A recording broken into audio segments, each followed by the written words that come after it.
power of cornea. We have written this, we have done this in our optics 43 to 44 diagram. But the anterior surface and the posterior surface have different values. I hope you remember them. I hope I told you the question, guys. Anterior surface has plus 48.8, whereas the posterior surface has minus 5.8 D. Okay, roughly this is what the powers are. I hope you remember, everybody. There's no confusion about this. Now, everybody, what is the diameter of cornea? When we talk about the diameter of the cornea, we actually oval Meyer means instead of spherical, now the Meyers will become like this. I hope you were seeing that. Yes, the Meyers will become. See, again, I just show you the Meyers are here spherical. Now the Meyers will become oval, everybody. Yes. So if the Meyers have become oval, then our answer is, everybody, these are vertically oval. Okay? Oval Meyers, vertical. Vertical oval Meyer means you have against the rule astigmatism. Again, I would hope that all of you have seen the session on what is against the rule astigmatism, what is with the rule astigmatism, how to solve questions pertaining to that.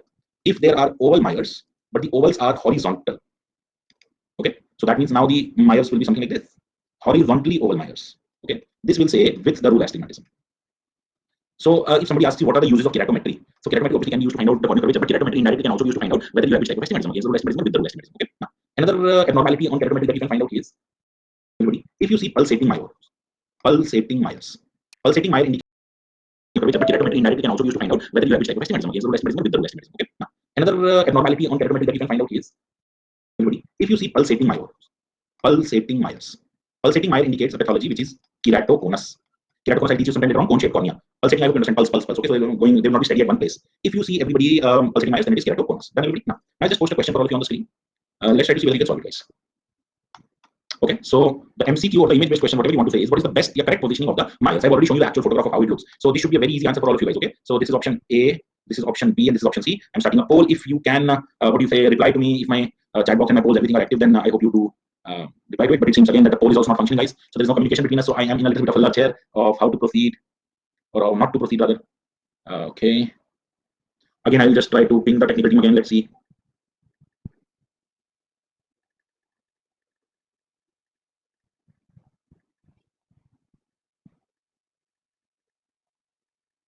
Okay, the poll is also not working.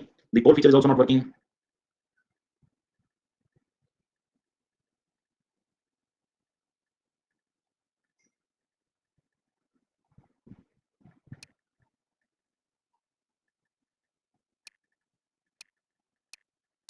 If you see, I just explained, then this is the pitfall of technology, guys. Sometimes the technology, instead of helping us in taking a live class, it throws some kind of problems, and it's okay. So if you see in this case, everybody, this should not be correct. Obviously, you will see some kind of Hill-Raya image. Now the options here, everybody, options, what do you see? That between the vertical Meyers, there are two minus signs, they're not overlapping, and between the horizontal Meyers, there are two plus signs, they're not overlapping. They should ideally overlap. So this is also wrong. So what is the correct position, everybody? Option B. So the correct answer is option B. Now if I go back and show it to you again, everybody, see between the horizontal Meyers, you would see that the minus sign, I'll just bring up another color pen, that their minus sign has overlapped, and between the horizontal Meyers, the plus sign has overlapped. So you just use the knobs of your machine and you try to align the vertical and the horizontal Meyers by overlapping the minus and the plus sign. Okay, so this is how, guys, we are able to do keratometry, and this is a short summary of keratometry and how to do it. I hope you will not find any problems, and I hope it is very easy for you. Okay, so these are the two investigations, that is how to measure the corneal thickness and how to measure the corneal curvature. After this, now how to examine or how to measure the shape of corneal surface. Which investigation is done to examine the shape of corneal surface? So the shape of corneal surface is examined by something called as topography. So the name of the investigation, guys, is topography. Now, topography can be done using various instruments. Done using a Placido disc. It is done using Placido disc. Okay, everybody. Now I'll show you the image of this. The second is called as orb scan. That's the name of the machine, guys, orb scan. And the principle it works on is slit scanning. Yes, it's slit scan principle. So this is basically working the same principle as our slit lamp works on. Okay, everybody. But obviously it's a machine. It will do a lot more into be able to tell us the shape of the corneal surface, whether there's any irregularity, abnormality, or whatever. And then the third instrument which we commonly use these days, which you will see being used, is called pentacam. Pentacam is based on a principle which is called, not going into the details, just mentioning the name, sheen plug principle. It is based on something which is called the sheen plug principle. Why is it called pentacam? It is called pentacam because it is a camera, okay, something which is giving us the photograph of the cornea in one way, and it is giving us 5 measurements. Pentacam, 5 measurements. So what are the 5 measurements it is giving us? Number one, obviously it is giving us the anterior surface elevation. I hope you understand elevation. Yes, it is showing us whether the surface is smooth, shape is normal or not. Okay, so this is called anterior surface elevation. Then secondly, it is giving us the posterior surface elevation. Thirdly, it is also giving us the corneal thickness. It is actually also giving us the corneal thickness. So it is also doing the job of the pachymetry. Fourthly, it is also giving us the corneal curvature. It is also giving us the corneal curvature. And lastly, it also gives us anterior segment image. It also shows anterior segment image. So it does 5 in one job. Okay, everybody. So you can obviously get to the shape of the corneal surface, anterior surface, posterior surface. You can also do pachymetry, the corneal thickness. You can also basically do keratometry by measuring the corneal curvature as well as anterior segment imaging. So whenever you have a corneal problem, we usually you will see tend to do pentacam, but it is slightly costly. So if you only need to measure the corneal thickness, then you don't go for it. Then obviously you will only pachymetry. Okay, everybody. Now, so these are the 3 basic investigations in the cornea, pachymetry, keratometry, and topography. Topography is done using these instruments. Now, the most basic instrument which you should have seen or would have come across in your images in the book or in your colleges will be a Placido disc. Everybody. So this is what a Placido disc looks like. Okay, so Placido disc has alternating circles of light and dark rings. Okay, everybody. And this is just used to measure or examine the shape of the corneal surface, whether there are any irregularities or not. Okay, now. So that's my investigations. Now, in terms of investigations, we have one very important thing to do also. What will be staining of cornea? Staining of cornea. or the dyes which are used to stain the cornea? That is my question here. Okay. Now, the point which comes is, why do we need to color the cornea? Stain is basically coloring or dyeing the cornea. Why do we need to stain the cornea or color the cornea or dye the cornea? Okay. Think about the main topic that we are going to study after it, corneal ulcer. Yes. So in corneal ulcer, what is corneal ulcer? So if I just try to explain to you, let's say this is my cornea epithelium and endothelium. What is ulcer? Ulcer, if in simple words I say, it's a chot. Let's say you had a trauma to your hand, so there will be a wound. Yes, and that wound basically we are calling it an ulcer. Discontinuity in the epithelium with some slope. Okay, so let's say this part of my cornea has an ulcer, and there is loss of epithelium with some necrosis of the underlying tissue. So this is what my corneal ulcer appears like. Now, whenever I have an ulcer, what do I need to do? I know that I need to treat it. To be able to treat it, I need to know its shape, its size, and everything. Okay, everybody, why I will need to find out whether it is bacterial, viral, fungal. I'll just explain it to you some later on. So basically, we need to stain the piece of ulcer to be able to find out its characteristics. Now, in an ulcer, I can basically say there are two things. What are the two things, everybody? One is called the base of the ulcer. Let's call this the base of the ulcer, everybody green. And the other thing is called the margins of the ulcer. So let's call these the margins of the ulcer. Am I clear? So basically, there are two things: base of the ulcer and margins of the ulcer, which can be stained. So now, what are the dyes used? Okay, everybody. So the first dye here that we commonly use is called fluorescein dye. I had shown you the fluorescein strip if I had. So everybody, BC, this is the fluorescein strip. We stain the cornea to this strip. Can you see, everybody? I will have this strip, and I will stain the cornea to this orange colored part. You will be able to read it, everybody, if you want to clearly. Don't read optiglow. Each strip contains fluorescein sodium. Okay, everybody. So this is the way we do fluorescein stain. Okay. Now, fluorescein dye. What does it stain? Fluorescein dye stains areas of denuded epithelium. So it stains areas of denuded epithelium. Denuded epithelium means areas where epithelium is broken. Broken epithelium areas. Okay. So wherever there is an ulcer, the epithelium is broken. So basically, if it is staining all the area where epithelium is not present, what is it staining, everybody? You understand this green color part. So it is staining what, everybody? Base of ulcer. It stains the base of ulcer. Okay, everybody. It is seen as an area of green color when examined. Seen as green color when examined under blue light. Denuded epithelium. Denuded epithelium means areas where epithelium is broken. Broken epithelium contains fluorescein sodium. Okay, everybody. So called the base of the ulcer. Let's call this the base of the ulcer, everybody green. And the other thing is called the margins of the ulcer. So let's call these the margins of the ulcer. Am I clear? So basically, there are two things: base of the ulcer and margins of the ulcer, which can be stained. So now, what are the dyes used? Okay, everybody. So the first dye here that we commonly use is called fluorescein dye. I had shown you the fluorescein strip if I had. So everybody, BC, this is the fluorescein strip. We stain the cornea to this strip. Can you see, everybody? I will have this strip, and I will stain the cornea to this orange colored part. You will be able to read it, everybody, if you want to clearly. Don't read it. Is rose Bengal dye. So the second stain or the second dye that we use is rose Bengal dye. Okay, now rose Bengal dye, everybody, it is used to stain, or it stains necrotic devitalized tissue. Necrotic devitalized tissue. Basically, जो tissue मर गया है. Am I clear, everybody? So it will stain the tissue जो मर चुका है, necrotic tissue. Now, if you know how the healing takes place, the necrotic tissue never lies at the base. The necrotic tissue, by the process of the body, keeps getting pushed at the margins. That is why in a lot of ulcers in surgery you would have heard the word heaped up ulcers, heaped up margins. Okay, everybody? So all the necrotic tissue is at the margins. That in effect is telling us that it is staining the margins of the ulcer. Stains the margins of ulcer. Stains the margins of the ulcer. I hope I'm clear about it. There is no confusion in this, everybody. Okay. Rose Bengal dye is virucidal. Please remember this: that rose Bengal dye is virucidal. That means it will kill the viruses. If there is any viral ulcer, it will kill the virus. So before staining it, you need to take the culture if you want to find out which virus, or if you want to stain or whatever you want to do. Okay, everybody? So it is important that the culture swabs are taken before rose Bengal dye is applied, because it is virucidal. Please remember this. Okay. Then another dye which has become popular lately is called lissamine green dye. So I'll just write it again: lissamine green dye. Okay. Now, lissamine green dye stains the damaged membrane or devitalized tissue. It also stains devitalized tissue, I will say, just like rose Bengal. But what is its uniqueness? It is unique because it does not stain any healthy ocular surface. The fluorescein dye and the rose Bengal dye, they also stain some of the healthy normal surfaces. So the presentation, the coloration will be different. But lissamine green dye does not stain any healthy ocular surface at all. Please remember this. This can be asked as an MCQ. Okay, everybody. Now, next, everybody. So the last dye which can be used to stain the cornea, number 4, is called Alcian blue dye. This has been used for a long time. Again, I hope you have heard of this. Alcian blue dye, it stains mucins and filaments. So it stains mucin and filaments. So if there is a filamentous fungi, filaments, I hope you understand, or if there is some filamentous process, or if there is some mucin collection which you want to find out, then you use Alcian blue dye. So these are the four commonly used dyes, everybody. The most commonly used are the fluorescein dye and rose Bengal dye. I hope all of us are clear on this. Okay, everybody. So that's my small explanation of staining of the cornea. Now, apart from the staining of the cornea, there is one more investigation which is done, which is called as confocal microscopy.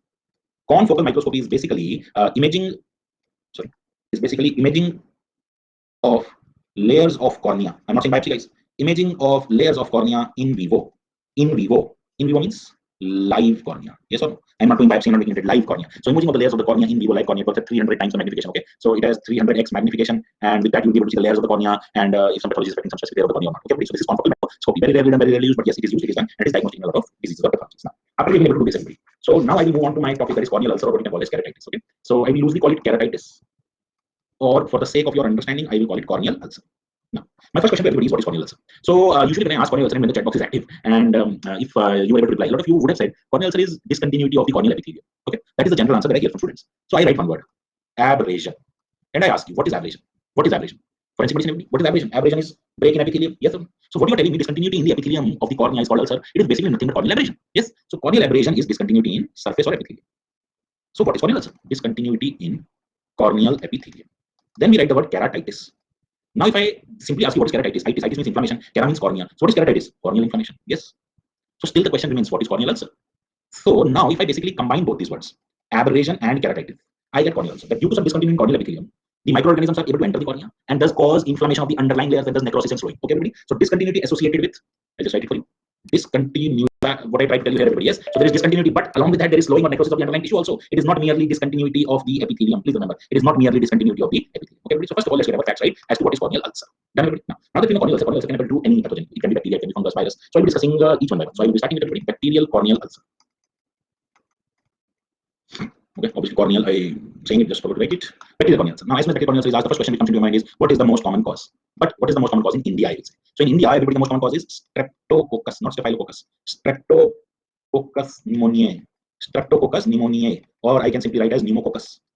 Okay, everybody. So in India, the most common cause is pneumococcus. Now, they ask you what are the specific presentations of pneumococcus. Okay, so specific presentations, so specific clinical features. So the specific clinical features of presentation are it presents with an ulcers in the shape of a saap or a snake. So we call it ulcer serpens. Okay, everybody, serpents, serpentine ulcer. And this ulcer almost always has hypopeon along with it. So we call it hypopeon corneal ulcer. I don't think that this is the first class. You don't know what is hypopeon. We mentioned this word various times previously in a lot of conditions in chapters. So I hope you know hypopeon is collection of pus in the anterior chamber. So hypopeon corneal ulcer. So these are the two specific clinical features of pneumococcus. Now, this is the most common cause in India. What if they ask you what is the most common cause in the world? I'm just writing it here beside me. Most common cause in world. So if they ask you the most common cause in the world, then you can answer one of your favorite bacteria. I say favorite because I see a lot of students just answering it. Staphylococcus aureus. Okay. Usually students, whenever they are in doubt, they answer Staphylococcus aureus. Yes. So most common cause in world is Staphylococcus aureus. Now, that's one. What is the most common cause in contact lens users? I'm writing CL, contact lens users. I'm asking the bacterial cause. Everybody, we are reading bacterial ulcer. So the most common contact lens user bacteria is Pseudomonas. Please don't say Acanthamoeba. Acanthamoeba is not a bacteria, please. Okay. Then what is the most common cause in post LASIK patients? LASIK, I hope again you know that is a surgery for myopic refractors. So after you've gotten LASIK is done on keratomelusis cornea. So there are greater chances of infection in the cornea. So if a corneal ulcer occurs in a post-LASIK patient, then what is the most common bacteria? Atypical mycobacteriae. Atypical mycobacteriae. Okay, everybody. So I hope you know the names of atypical mycobacteriae. Atypical mycobacteriae. Okay, everybody. So I hope you know the names of atypical mycobacteriae, Kansai, Clonei, Clinoi, or whatever, right? All those microbiologists, if I forgot, you will probably remember all those in much more detail. Okay. Then what is the most common cause in patients with NLD blockage, nasolacrimal duct blockage? So if this question is asked, then I just keep on underlining these answers. Pseudomonas, atypical mycobacteria. Then in this case, the answer is again pneumococcus. Okay. So in this case, answer again is pneumococcus. Single one-liner questions, everybody, they are sometimes. So please do try to remember them. Then there's a question which has been asked various times. If you consider this etiology-based questions, okay. The question which has been asked is bacteria which invade intact epithelium. Now let's understand the meaning of this question. What do I mean by this question? What I just explained to you. First of all, there is abrasion, discontinuing corneal epithelium, and that is why the microorganisms are able to enter the cornea and then cause the necrosis or the infiltration. But there are certain bacteria which we can say are more virulent to the cornea, and without an abrasion, without a discontinuity in the epithelium, they enter the cornea and cause the ulcer. So hence, they are much more harmful to my cornea. So what are these bacteria, everybody? So first of all, please remember Neisseria. Now both the Neisseria, guys, Neisseria gonorrhoeae as well as Neisseria meningitidis. So GONNRRHOEA or meningitidis. And okay, so I'm just writing it as one point. Then the second important bacteria, everybody, is Corynebacterium or Cornybacterium. The third bacteria, everybody, is Haemophilus Aegypticus. Then D is Listeria, and E is Shigella. So these are the five common group of bacteria: Neisseria, Corynebacterium, Haemophilus, Listeria, and Shigella, which invade the intact epithelium. This question has been asked previously lots of times. This is an important fact that all of us clinicians need to remember if we are speaking in ophthalmology OPD, guys. Okay, so this is just some of the etiological points you can say about the bacterial corneal ulcer. Now, what about the clinical features of the presentation? Okay, presentation of bacterial corneal ulcer, or I will simply call it clinical features. Okay, so I have not had any reply from the technical team. Probably they are enjoying their Sunday evening, guys. I would love to have a more interactive class. I have no idea what to do. I just keep on continuing. I hope you are at least able to see me live, guys. If not able to respond, is there any way you can tell me? Yes, if you are on my Facebook, just say yes, sir, we are able to see you. That's all. If this is live class, if you will watch it recorded, then obviously you don't have to worry about any of this, guys. Okay, it's just more enjoyable if there is some interaction going on. Okay? Now, in clinical features, the first thing that we want to know is what are the symptoms. So, what are the symptoms? Chot lagi hai. Chot lagi hai to kya hoga, everybody? Pain. Now, along with pain, cornea should be transparent for light to go in. So, obviously, what will be there, everybody? Loss of vision. Now, chot lagi to साथ में क्या होगा, everybody? Redness. Okay, everybody? Pain, vision, loss of vision, redness. Okay, along with plus there will be lacrimation. And there will also be photophobia. Obviously, when there is some problem in cornea, there has to be some kind of associated photophobia. Now, if you have read any other disease, I'm not talking to you, but if you have, you will see that all these symptoms seem similar to one disease. If you have, I don't know. So basically, if we say acute red eye, can I call it acute red eye? Acute red eye can be seen in corneal ulcer. Acute red eye, along with this, will be seen in angle closure glaucoma. And it will be seen in acute anterior uveitis. Okay, glaucoma we have already done. The IOP will be raised. There will be what do you say? all those features that explain in the eye, along with redness, along with vomiting, along with colored halos, corneal ulcer we are reading here, and anterior uveitis. I will obviously bring it up in the session. I think it is scheduled after 3 days. Okay, so these are the symptoms. Now, what are the signs? Let's see the signs. So now, number one sign, obviously there is infection, so there will be looks like. Then I can probably just show you a simple photograph, okay, to tell you how pus in anterior chamber looks like. So everybody please see, this is pus in anterior chamber. I hope you are able to see. This is your sclera, everybody. This is your cornea. Behind this is iris. So that is this white collection, everybody. This collection here, everybody, is between the cornea anteriorly and posteriorly iris. That is why the iris is hidden, and this is whitish collection. Hypopyon. Okay. Now, to tell you. So that is this white collection, everybody. This collection here, everybody, is between the cornea anteriorly and posteriorly iris. That is why the I hope you are able to see. This is your sclera, everybody. This is your cornea. Behind this is iris. So that is this white collection, everybody. This collection here, everybody, is between the cornea anteriorly and posteriorly iris. That is why the iris is hidden, and this is whitish collection. Hypopyon. Okay. Now, hypopyon in cases of bacterial corneal ulcer is sterile and mobile. Please remember these two words. It is sterile and mobile. If you're a third year student, then these are very commonly asked questions in Viva. In post graduation, they can be asked as all of the following are true except mobile. Mobile means if the patient will tilt the head, the hypopyon will collect here. Okay. So along with gravity, wherever you tilt of cornea. Yes. So due to the ulcer, the cornea is becoming thin. Yes, ectasia. Then there will be staphyloma, anterior staphyloma. I hope you remember this topic, everybody. Staphyloma. I had mentioned this word and taught this word in myopia, but in myopia we had written posterior staphyloma. I just hope that you remember it, everybody. You are seeing the sessions and you are remembering this is my cornea, this is my limbus, this is my sclera. Yes, I had explained that there is IOP, pressure inside the eye. The pressure inside the eye is trying to push the eye everywhere, but my cornea and my sclera are rigid, so they cannot be pushed out. But if there is thinning, everybody, ectasia, let's say in the cornea in this part there is thinning. If in this part there is thinning, the pressure will be able to push it out, and when the pressure will push it out, there will be a bulge, everybody. Now the bulge is where, everybody? Anteriorly in the cornea, so I am calling it anterior staphyloma. Bulging of cornea with bulging of cornea with incarceration of iris. Now, due to the pressure when the cornea will go out, the iris which is present here, this will also go out. And part of the iris you will see will be incarcerated. Incarcerated means fasi hui hai. Am I clear, everybody? So this is what you will see, that the iris will also be slightly stuck here. Okay, everybody? So this is bulging of cornea with incarceration of iris. Bulging of cornea with bulging of cornea with incarceration of iris. Now, due to the pressure when the cornea will go out, the iris which is present here, this will also go out. And part of the iris you will see will be incarcerated. Incarcerated means fasi hui hai. Am I clear, everybody? So this is what you will see, that the iris will also be slightly stuck here. Okay, everybody? So this is bulging of cornea with incarceration of iris, anterior staphyloma. So please remember posterior staphyloma, sclera, anterior staphyloma, cornea. Now, number 4, everybody. You may see a desmatocele. Self-explanatory, everybody. Desmat's membrane, and seal means it's herniates. Okay, so there will be herniation of Descemet's membrane. Herniation of Descemet's membrane. Number 5, if the corneal ulcer does not heal at all, if it keeps on becoming thinner, the cornea, what will occur, everybody? Perforation. Perforation मतलब फट गया. फटने से क्या होगा? सबसे पहले, everybody, as soon as perforation occurs, the aqueous will leak out. When the aqueous will leak out, the IOP will go down. Yes. Then what else will occur, everybody? What else will occur, everybody? Think about it. Think about it. Anybody? Think about it. What will occur? Anterior synechia. Okay, anterior synechia, or some people also call it false cornea, pseudocornea. Okay, basically what I mean to say, if the perforation is very small, let's say this is my cornea, let's say the perforation is very, very small, just a tiny hole. Okay, due to the pressure, like in anterior staphyloma, what was the thing, everybody? The iris was coming forward. So the iris, it comes forward and it will plug this hole like this. So now this is how you will see the iris. The iris on the other side may be normal, but on this side the iris will be like this. You understand, everybody? I hope you understand. So now what is the thing, everybody? That the iris is forming in addition with the cornea, just like in glaucoma. Instead of the periphery in the center, we call it anterior synechia. The corneal surface is, even though it is now you will say what intact, but it is part iris. This is cornea, this is iris, this is also cornea. So again we will call it false cornea. Okay, now or pseudocornea. Then what can happen, everybody? If the perforation is large, then there can be iris prolapse. So if the perforation was large, let's say if the perforation was this big, then what would have occurred? Then the iris would not have been able to plug it. Then the iris would prolapse out of the cornea. Hole se chhed se bahar nikal gaya. Okay. What else can occur due to perforation, everybody? The lens will also come in front, or the lens will be in hawa andar ja rahi hai, basically you can say. Okay. So lens will be in contact with environment or environmental factors, so it will lead to anterior capsular cataract. Anterior capsular cataract. See, but all this does not occur instantaneously. So if it is an ignored case of ulcer, the patient has not come to you at all, or it has been treated not properly, then only all these things will occur. Okay. I hope I'm absolutely simply correct. Mention a star and write some important clinical features of nocardia. If it is a nocardia ulcer, nocardia ulcer presents with a wreath pattern ulcer. So the shape of the ulcer is unique. Wreath pattern. Do you understand what a wreath is? If you've ever seen, let's say the president of India or the prime minister of India dies, and then there is a, jhanki or whatever, I don't know what you call it in the word. So there is a felicitation. No, felicitation is the wrong word, sorry. So the dignitaries which are coming, everybody, they take this kind of a round flower. What do you say? Shraddhanjali chढ़ाने के लिए. Okay, so that is called a wreath, everybody. Now, wreath pattern ulcer with pinhead ulcers. The ulcer, this just looks like this. It's a gold फूल का जो श्रद्धांजलि चढ़ाते हैं. Okay, so I'll show you a photograph. Everybody, I hope you'll be able to correlate to what I'm saying, even though I'm explaining very badly today. So I am not sure whether you're listening to me. So can you see, everybody? So can you see that kind of gold full arrangement? And can you all see these pinhead ulcers, small ulcers around the periphery? Okay, everybody. So this is called a wreath pattern ulcer. So this is basically your wreath pattern ulcer. Wreath pattern with pinhead ulcers. Just remember both these names for me, please, everybody. I hope there will be no confusion. There should be no confusion. We say, because of this appearance, that it resembles fungal corneal ulcers. I just teach you fungal corneal ulcers. In fungal corneal ulcers, you will read that there is something called satellite lesions. So all these pinhead ulcers look like satellite lesions, okay? And that is why it is said that it resembles fungal corneal ulcers. This point was asked in names some 3 or 4 years back. Please do remember it. Okay? So these are specific features. Now, what is the management of bacterial corneal ulcer? What is the management of bacterial corneal ulcer? So please remember, everybody, it is bacteria. So for bacteria, what would you like to give? Would you like to give antibiotics? Yes, yes. But my question is, which antibiotic? Would you give a broad spectrum antibiotic? So please remember, and it should not be started without culture and gram stain report. Okay. Management, what do we say, everybody? We scrape the bed of ulcer. Okay. Then we send it for culture and gram staining. And then we start topical antibiotics.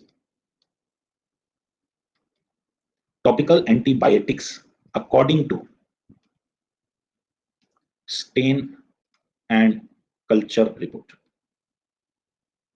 Am I clear to everybody? Okay. So this is your number one management, antibiotics. Along with this, what is given as supportive therapy? So as supportive therapy, you will see always given is atropine or cycloplegics, I will call it supportive therapy.